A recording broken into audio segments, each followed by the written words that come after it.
might increase the difficulties or the pressure on Muslims here is that in the Australian context, there is a strong feeling out there amongst non-Muslims who have a fairly negative view of Islam. Like we see in the media stereotypes of Muslims and hear a lot about Islamophobia. Yes. But how do you deal with that? And does that add to the problem? Well, definitely. I mean, post September 11, there was a 20-fold increase in the discrimination against Muslims. I'm not saying that. It's openly available. It is the Australian Human Rights Commission report that came out in 2003 because there was a surge of discrimination against Muslims.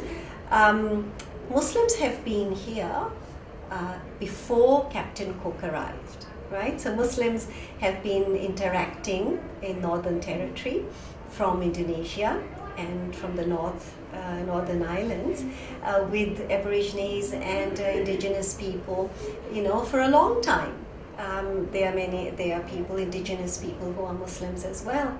And so it seems that the focus on Muslims began to happen as if we suddenly arrived in 2001. We have been here even before the Europeans came.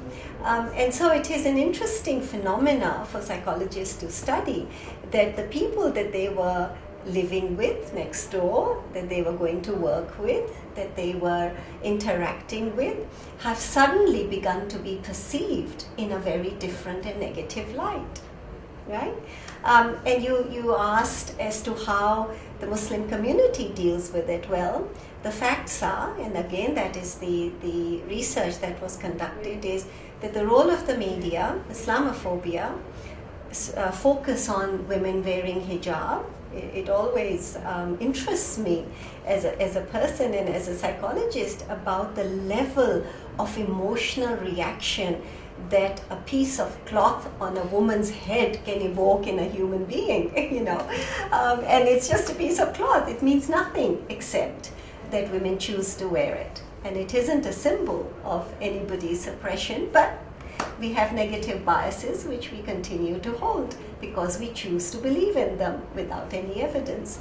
So coming back to your question to see how does the Muslim community is reacting to this? A Muslim community would be reacting to this in like any other community that was suddenly the target of a lot of negativity in the country, in the society that they have been living in from the time, many of them, who were born here. Okay, and for those migrants, such as me, who's been here for over 33 years, that it is that of despair, shock, fear. Some of the research suggests that the impact of discrimination on the Muslim community does have very negative psychological effects. And there was a huge study that was done by the Victorian Health Promotion Foundation early on, about 12 years ago, where they really looked at this and they interviewed many people, and they realized that people are fearful to speak out, people are fearful to wear the kinds of clothes that identify them as Muslims, because in reality this community has been marginalized, right? This community, the Muslims have been marginalized, have been discriminated against. Whenever that happens, then we have a grouping of those people. It is just self-protection, it's just survival. So if you attack a set of people, they will group together, and what will they do? They will attack back. So that's just the way that the system works. So your earlier question about radicalization and marginalization, you can deduce from the fact that we created as a society human beings create people like that because of the way that we choose to treat them.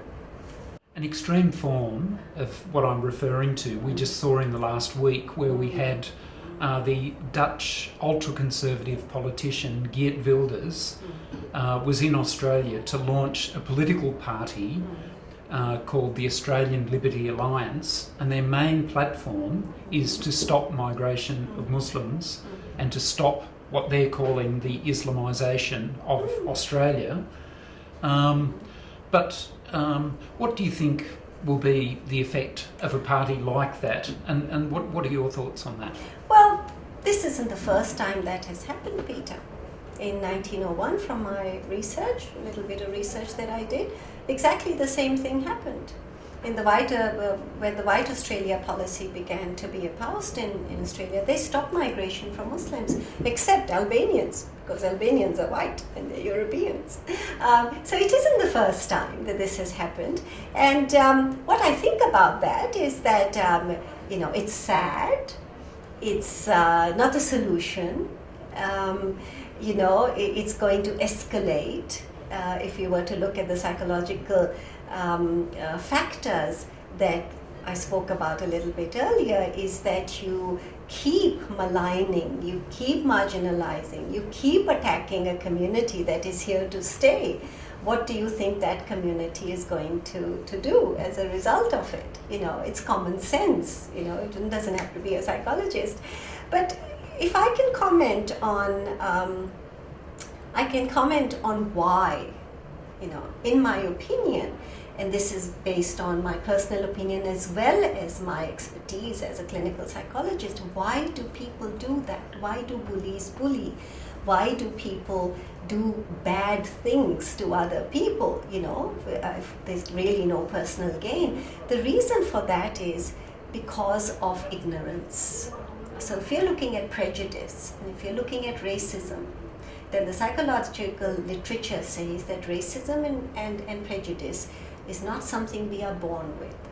It is taught, right? So what is learned can be unlearned and relearned. So the more you marginalize a community, in this case Muslims, and put them in ghettos or get them out of, of Australia, the more you are going to keep racism and prejudice in the human race going in Australia generally.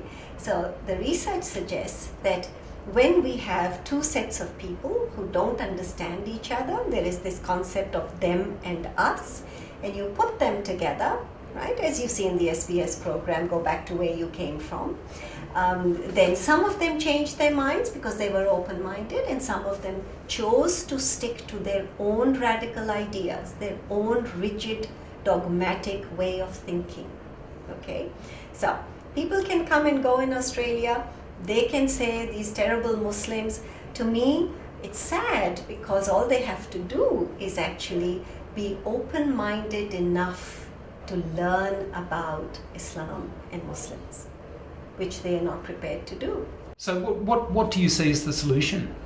I think that the solution here would be really based on the authenticity of who we are as Australians, right? I really, really, truly believe in Australia to be the most successful multicultural experiment. I know that people will laugh at this, to say, what? How can you stand there and say that? Because I'm looking at a bigger picture and a much broader view.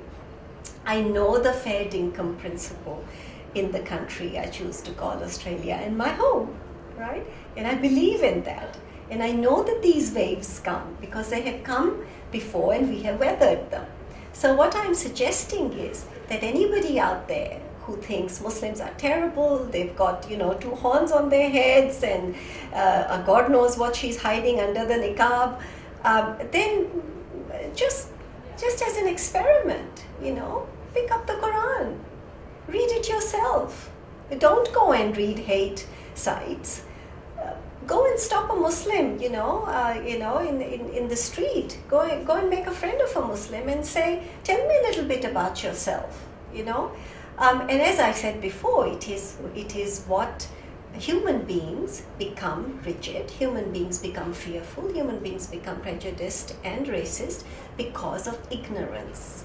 You've been here for 33 years, and things, when you first came here, I think things were very different to how they are now. But are you optimistic in the long term that things will settle down and that the different groups will be able to get on well here together?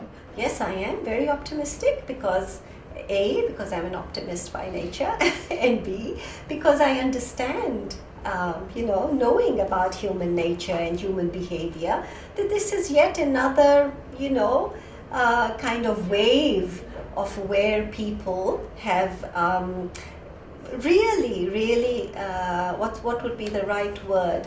Given in is the word. Given in to their own biases and to their own fears. It's not a natural state to be in, right? So when I first came here, it was the boat people from Vietnam.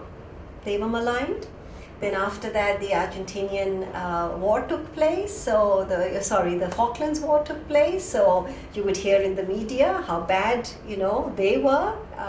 And then, of course, in 1992, we had America go into Iraq, and the first desert storm took place. And, from there, things for Muslims have just spiraled and spiraled and spiraled as such. But hey, in another 50 years, what do you think will happen? All this is forgotten.